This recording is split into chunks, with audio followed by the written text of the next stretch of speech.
All right, guys, we got a bunch of Elon Musk updates in particular. We touched on this with Ryan yesterday, but I wanted to really dig into this latest change that he's at least announced that he's making to the algorithm. Can put this up on the screen. This is from Mr. Musk himself. He says, algorithm tweak coming soon to promote more informational and entertaining content. We will publish the changes to @X English. Our goal is to maximize unregretted user seconds. Too much negativity is being pushed that technically grows user time, but not unregretted user time. Many people noted that he is not exactly himself following this new encouragement of positive, informative, entertaining political content on Twitter. Here he is replying to someone, F you retard, and then immediately posting, please post a bit more positive, beautiful, or informative content on this platform. And Ryan's point, which I think is an important one, is like, oh yeah, now that you and your guy are coming into office, suddenly it's like, everybody calm down. Let's just be positive. Like the world's actually a beautiful place and things are going great. So we're going to use the algorithm to promote good news about the new incoming Trump administration. And, it's just like another example of the way Elon clearly bought Twitter to be an ideological weapon for himself and whatever political movements he aligns with. So no one should be surprised when he's just out and out announcing the way that he's shaping the use of this platform in, directions that he thinks will be beneficial to him and his goals. It's also just a bad idea because let me break it for you down, folks. Good content and all of that doesn't engage. There's a reason that it did well, because that's what the people engage with the most. It's not because it was being amplified. People have tried this in the past. Both Krystal, you and I have been around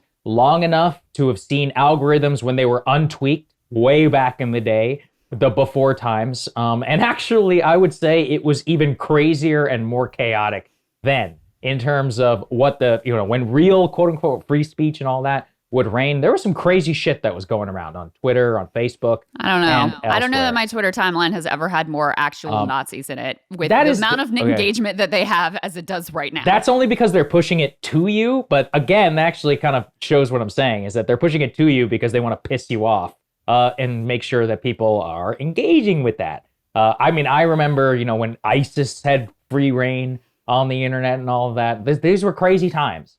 So this experiment has been run, and on an engagement level, it just doesn't work. I do think, I guess you're right in terms of electorally, the interesting point on it is about specifically that now that Donald Trump is president, trying to vibe and tone shift it towards something positive. Again, I just don't think that it's going to work. I also would note that this came after Elon himself found the very first time that he has truly pissed off a significant portion of the MAGA political base. Very true. And since then has really been trying to retrench and move away from and engage with topics that get those people back on his side. Yes. That is actually what I would say is behind all of this, is that for the very first time, Elon got really a taste of his own medicine, or not his medicine, but of what it's like to be engaged in politics online, which is, it's dirty, it's a nasty business.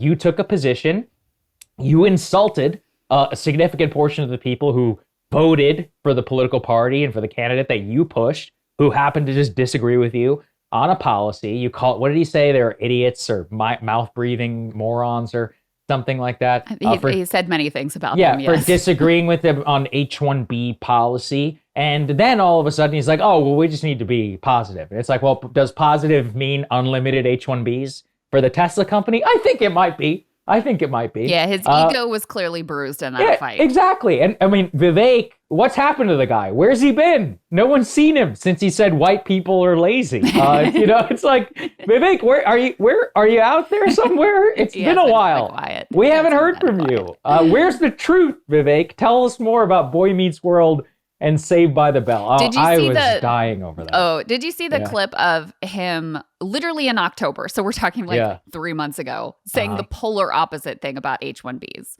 What did he say? Because his cope was like, no, I haven't changed my position. I've always wanted to reform the program. But there's a clip of him with Charlie Kirk at some Turning Points event where he's like, no, my belief is if there's a problem with the program, it needs to be destroyed entirely. And he sounded like, the similar things that Steve Bannon and Coulter have been saying about H-1Bs, and that I'm sure you would probably echo in your comments. And I agree. echo in some ways in my comments as well. He sounded exactly like that. And now, 3 seconds later, when he's on Doge, when he's got, in the Elon camp, suddenly white people are lazy and we need to have H-1B labor. But we need to stop Corey from, I'll save my commentary. I'm going to do a long monologue about this. I know Vivek. I grew up with Vivek. These are deep-seated wounds.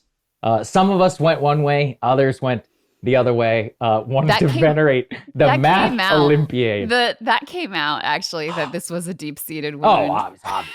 Yeah, this has been sitting there for 30 years. Who the still cares about Boy Meets World? What's wrong with you, bro? I know. And talking about mole culture, I'm like, mole culture doesn't exist. And it was better when it did, by the way. That was actually the culture you're talking about is superior to what we have now. You just know there was a skinny math Olympiad Vivek sitting at the food court and no girls were talking to him and he was staring across at Limited 2, watching them gather, and he was like, man, I just wish that they would acknowledge my existence. He was, like I said, drafting this manifesto in his head as he sat there. I grew up with Vivek. I think I understand, with Viveks of the world. I think I understand him at a very deep psychological level. Well, but we'll move past. I know we're digressing, but the thing that I've been dying to talk to you about this, the thing that was interesting to me is I actually didn't grow up with Viveks because I grew up in this small town or whatever. But what I have witnessed is when I lived in Manhattan, and I got to see these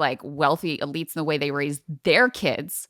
The way they raise their kids is the model that Vivek is pushing, which I always found to be really sort of soulless and horrible, because it was all from the time the child is born, we have to get them in the right playgroup. We have to get them in the right preschool. We have to get them in the right tutoring. So they need to learn Latin. Mm-hmm. They need to be on the violin. Fencing is the best way to get into an Ivy League school. So they need to take up fencing. And it's Jesus Christ, let these kids have a life outside of your goals and aspirations and molding them into the perfect market shareholder value driven machine. So that was the part of it that I was actually the culture I've seen that you're describing isn't an immigrant culture necessarily. It's this elite white culture that I saw in Manhattan. But I would say elite whites borrowed it from us. But the truth is that it is, there's so much to say. It is terrible. There are some things you can learn from it, which are good. I would say Amy Chua herself, the original Tiger mother, says she has huge regrets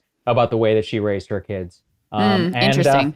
Which I think is important, for people who actually follow that model. And by the way, let's look at the results. Our kids have turned out great. I think what are they? Oh my God, we're going in such a tangent. But I think they both went to Harvard and they clerked for Kavanaugh or whatever. But it's also they're around my age, so it's what else have you done? But what's going on here? This is my problem too, is the worldview that Vivek is espousing is effectively the one that was sold under neoliberalism, both by elite Republicans and Democrats. It's if you're failing, it's your fault, and you screwed up, or you screwed up your kids, or your culture is defective, or whatever. And number one, only values people in so much as they go to Harvard and have a company and, have this very material-based, market-based success, and ignores any other values. And part of why this was such an incredible moment in the Trumpist movement is in some ways, at least the idea of Trumpism was a rejection of that, was saying no, we shouldn't just be driven by we can lift the GDP by a little bit and that's what we should do. It's no, there are other values that matter, and there are other human qualities too that matter. So that was part of what I found so extraordinary about it. Not to mention it was just the sort of things that Republicans say all the time about Black culture or Latino culture or whatever. Now the gaze is turned on white people and there's a big uproar over it. But anyway, I think it was a very important actual moment in the, as the next Trump administration is forming, and as we're getting a picture of what these divides are going to be and what these fights are going to be, because you and I have been talking about how there are these vast ideological divides between the Elon Musk view of the world and at least the Trump narrative that's been sold of the world. Now, Trump, of course, comes in and wholeheartedly backs Elon and had already, he'd already effectively taken this position. Right.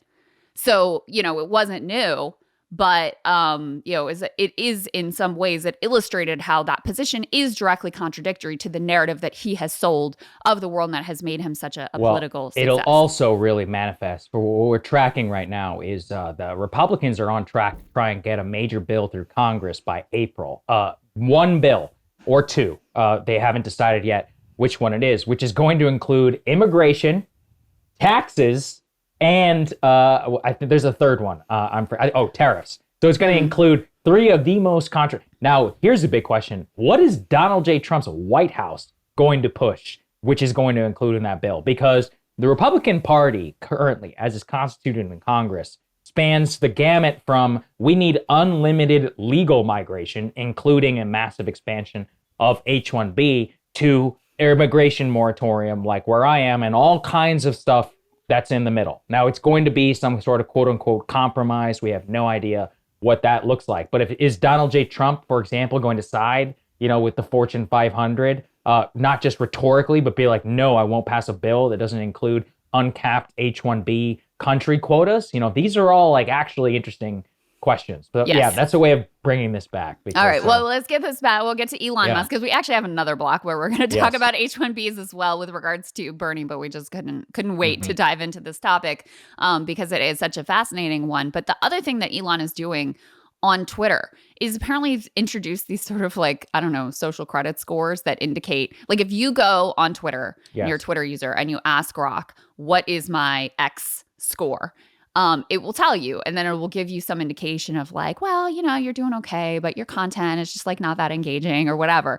And one thing people have found is that there is a mass number of people, myself and yourself included, many people have been tying it to like if you've posted about Israel's genocide in Gaza. I think that's the connective tissue. To be clear, because I don't post about Israel. Right. But maybe you're too closely tied to me and Ryan or what. I don't know. But in any case, we get a 38 out of 100. Yes. So it's not a good score, which means that we're effectively not really being super promoted by the algorithm. And Steve Bannon, who is always an interesting voice on these things and has been extremely adversarial towards Elon Musk for a while now, actually, and has been kind of consistent in it to his credit.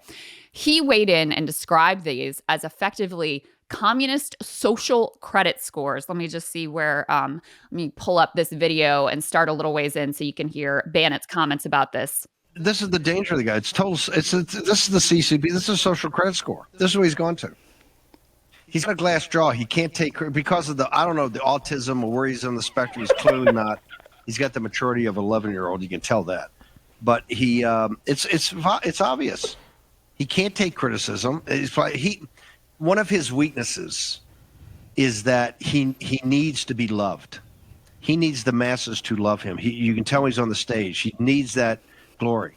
For instance, I don't give a damn, right? Hey, as long as the objective, that's why 12 O'Clock High is my movie. It's the objective. Whatever happens doesn't matter. It's the objective. It's the objective that counts and nothing else. They say it win at all costs, but hey, you have to win. You don't need anything else. He must have adoration. You can tell that. It lights him up. So then when the platform, when his apparatus turns against him, and particularly people that cheered him saying, hey, we hate what you're doing to this country. We know now that you're lying to us, bald-faced lie. These are not higher skilled people. When they turn, all of a sudden he has to go to what's the Chinese credit score. This is to have a digital ghetto and to only have raised up what praises him. That is like the little boy's mentality. If I want to be the superhero, I want to put the cape on and kind of skip around. So you get a sense there. But I mean, I think he's spot on in his analysis. Oh, Steve is the GOAT. So effectively what you were saying as well with regard to, the way now he's weighing in on all these global politics and pulling back up this grooming gang scandal from 10 years ago in the UK to try to re-win curry favor with the right-wing MAGA base that was pissed off at him over H-1B, tweaking the algorithm, instituting these scores. All of these things are, attempt to use this tool that he purchased for his own ends. Sometimes those ends may have, things that I agree with. They may be in line with things that you agree with, and sometimes they won't be. And that's why I've tried to consistently say the problem here is the principle of having oligarchs with so much power, including power within media, obviously power within government. Now he feels like he can wade into politics in any number of countries and try to control the outcomes around the world. And that is something that on principle we should reject because it short circuits the actual functioning of democracy here. And so now that some portion of the MAGA base sees that, now they've become aware of, like, suddenly they're realizing, oh, it turns out X isn't a free speech platform, for example. It turns out Elon is perfectly willing to censor when he finds the content to be inconvenient for him. This has, again, long been the case. But now on the right, there's increasingly more awareness of it because it's been trained at some of them. I mean, he's like banned groypers and stuff like that who have been critical of him in this H-1B visa fight. He actually banned, I can put this up on the screen, I'll just get your reaction to this, as well as Steve Bannon. He actually banned this journalist who did a deep dive into Adrian Dittman. For people who are not initiated, there's been a whole theory that this character on Twitter, Adrian Dittman, who sounds a lot like Elon and is this massive Elon simp, that this was actually Elon's alt account. So this journalist went and actually found out, no, here is Adrian Dittman. He is an actual human being. Here's where he lives. Here's what he does. Not like his specific house, but here's the country he lives in.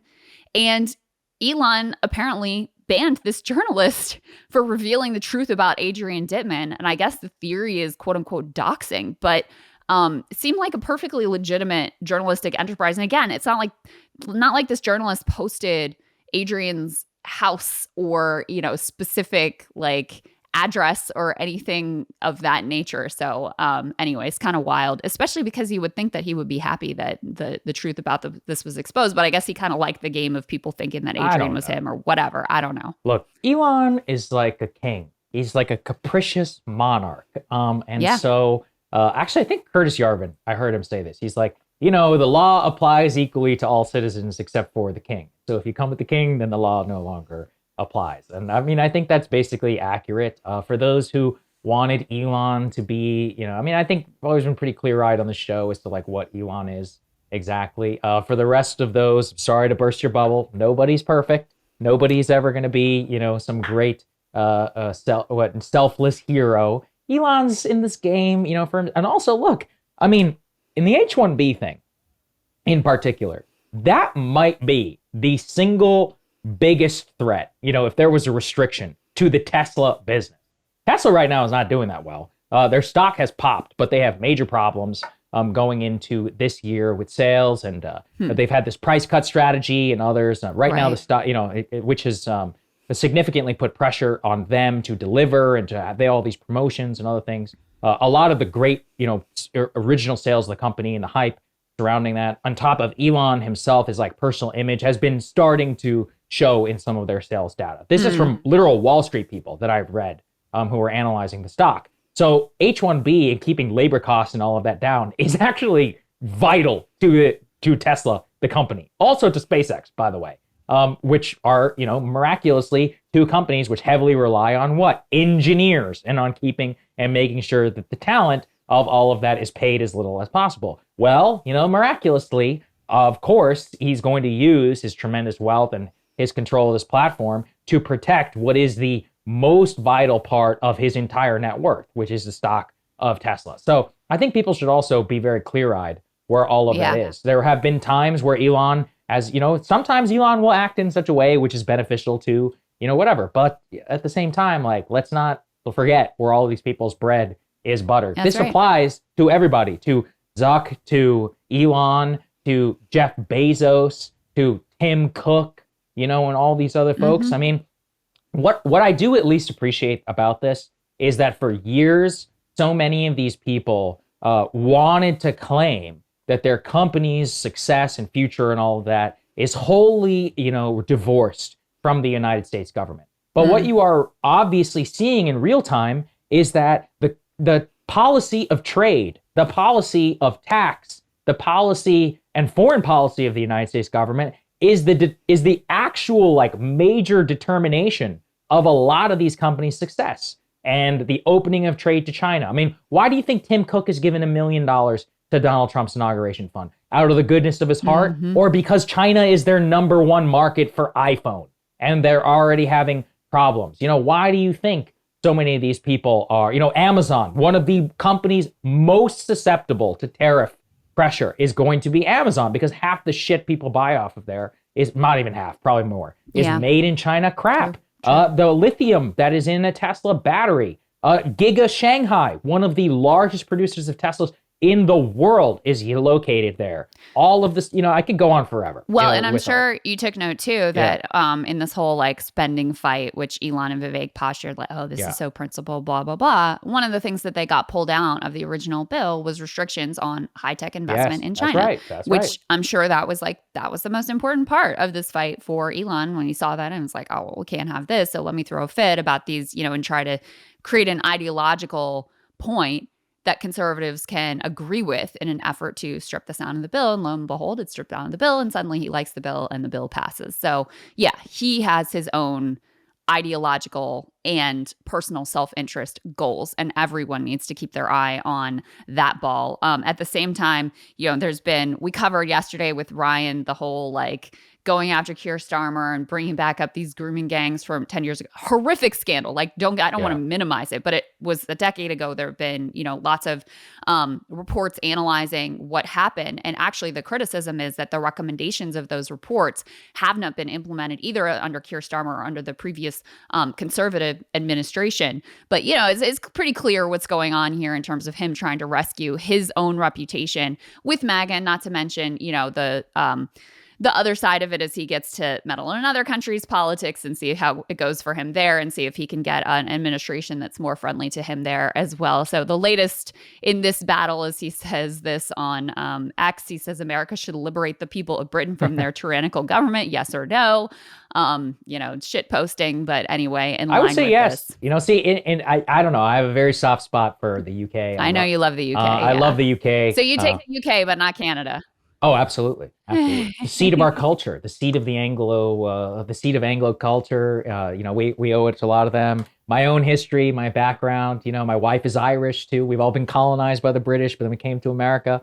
So there's a lot of we have a lot of ties to the UK culturally. But in general, what I find again about this is his own like capricious, and frankly, now that he has real political power. Someone made a good point. Now in what is it, January 7th, so 13 days, Elon Musk will be a United States official in all but name.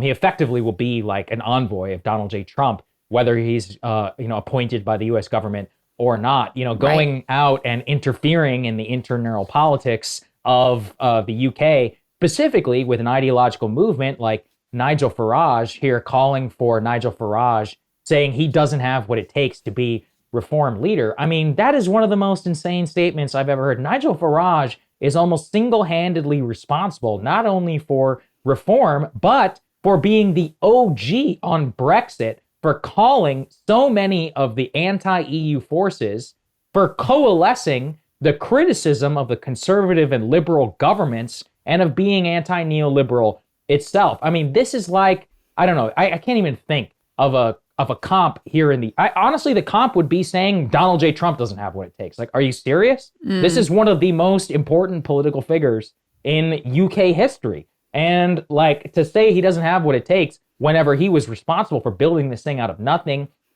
for having UKIP be the force that it was, for criticizing, for pushing Brexit, then criticizing the neoliberal Brexit that eventually happened, is just ridiculous. He's the only person who has any sort of name ID, credentials, credentials, and frankly, just like the credibility on all of these issues that these voters, who have been betrayed by the Conservative Party and by the Labour Party, for Elon to just decide willy-nilly that these people, that this guy doesn't have what it takes is ridiculous. I mean, Farage himself came out and spoke against that. A lot of the people who've worked for him, people like Raheem Kassam and others, have just been like, oh, sorry, Elon, you're a moron. This is a real, this is just one of those like arrogant parachuting in and deciding that you think that you know better than others. And, maybe it worked in America, but such a common trait with billionaires Yeah, that's of right. like they think because they were good at something that they're going to be good at everything, and especially when they start dabbling in politics. Mhm.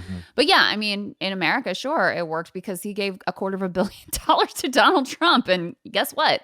That's going to buy. And Donald Trump is an extremely transactional figure. And by the way, Elon is a lot more popular, although his popularity is kind of going like this in the US at this point. But he's way more popular in the US than he is in the UK. So that gives him more cultural power as well. I mean, he's now a US citizen. So that also gives him more power in terms of, say, of our politics.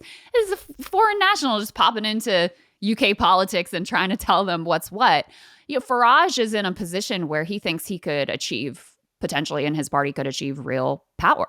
So they don't want to embrace, for example, not even controversial, like criminal figures like Tommy Robinson, who that seems to be the source of the rift between him and Elon, because Elon has also been going to the mat defending Tommy Robinson, who's in prison for lying about this 15-year-old Syrian refugee and claiming that he was, part of these grooming gangs, which was found to be inaccurate. He kept doing it and then is ultimately thrown in prison for it. Now you can debate whether that's an over-the-top reaction or not. I mean, I definitely think it is, but it's like, look, the whole grooming thing is just so annoying to me because I was telling you, this is one of the first stories I ever wrote about was the grooming scandal, the Rotterdam cover up.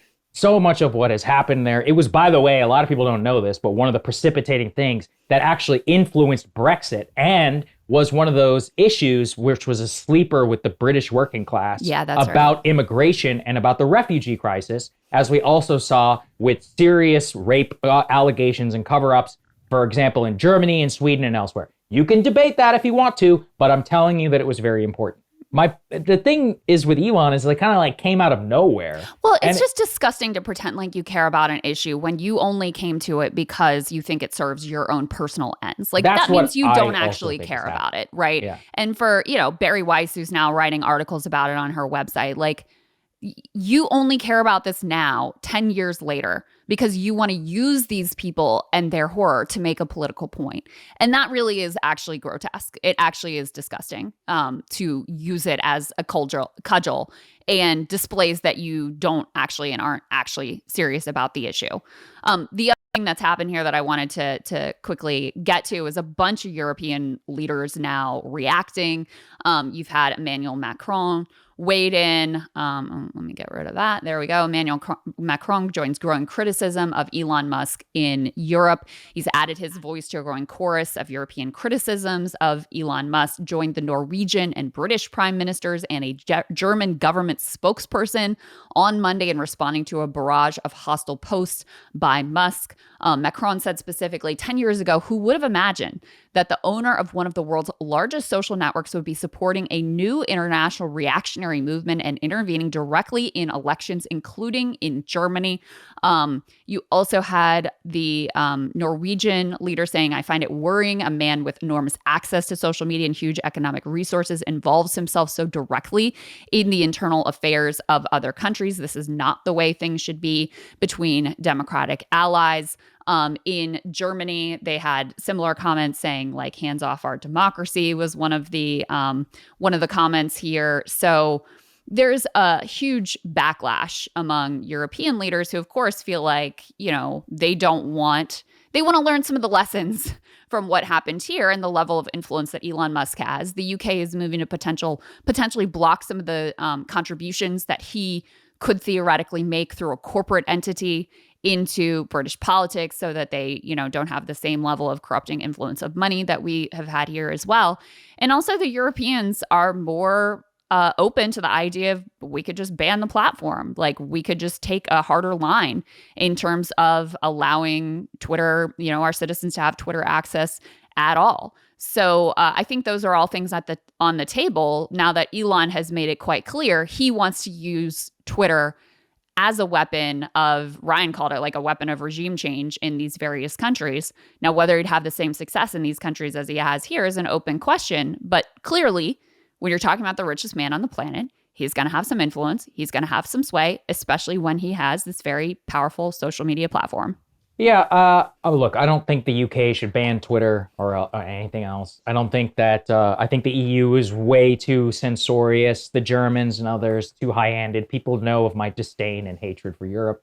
All of that said, they are proud people in their own right. And in general, you know, when I would say this about any country, us going and trying to I mean, just imagine if there was like some British oligarch who came over to here and was trying to tell us, I'd be like, shut the fuck up. You know, get out of my country.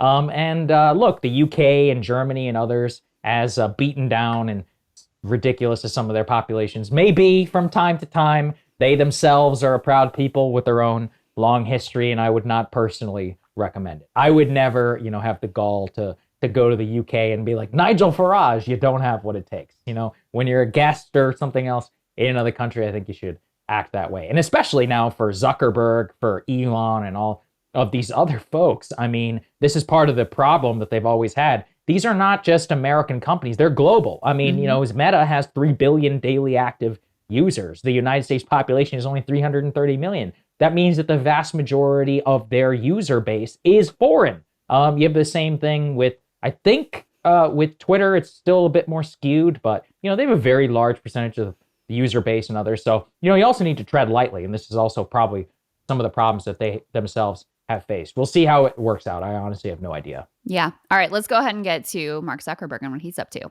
Hey, if you like that video, hit the like button or leave a comment below. It really helps get the show to more people. And if you'd like to get the full show ad-free and in your inbox every morning, you can sign up at breakingpoints.com. That's right. Get the full show, help support the future of independent media at breakingpoints.com.